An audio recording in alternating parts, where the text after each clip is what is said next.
Si elle est un carrefour de l'Europe, la gare du Nord est aussi un quartier parmi les plus cosmopolites du monde.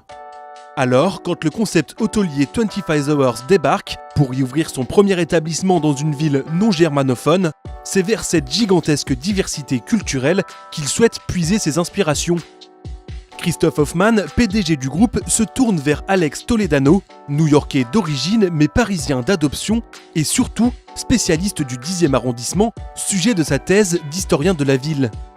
Depuis, il a fondé Visto, une société de conseil en art, et consacre le plus clair de son temps à des projets immobiliers et hôteliers. Bref, l'homme qui tombe à pic. Mon rôle dans le projet, c'était un peu comme directeur artistique.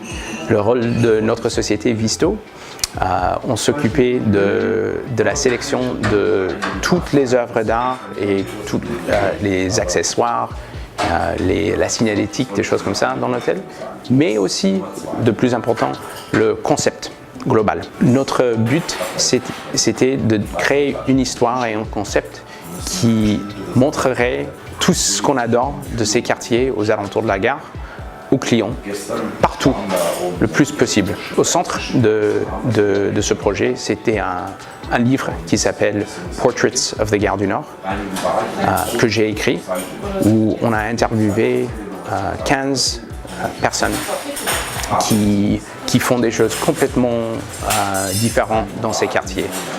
Et leur vie et leurs histoires sont au centre de toutes les histoires qu'on raconte dans l'hôtel. C'est donc à travers ces portraits très variés qu'est née l'identité de l'hôtel.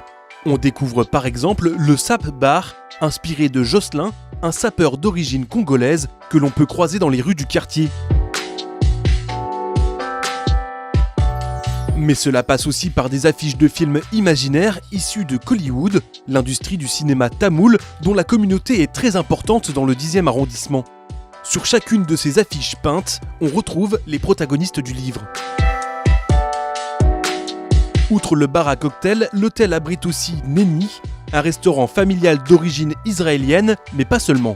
People who came from all over the world after the Second World War, they came to Israel and everybody brought the influence of everything, culture, food, mentality. So I grew up in this neighborhood.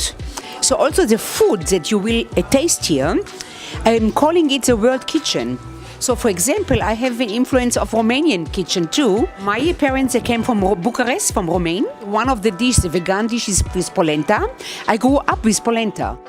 Everyone had different roots coming into Israel, and then they came to this new country and they cooked with the produce that they found there based on the recipes they took from home. And that is the Israeli kitchen. It's a mixture of all.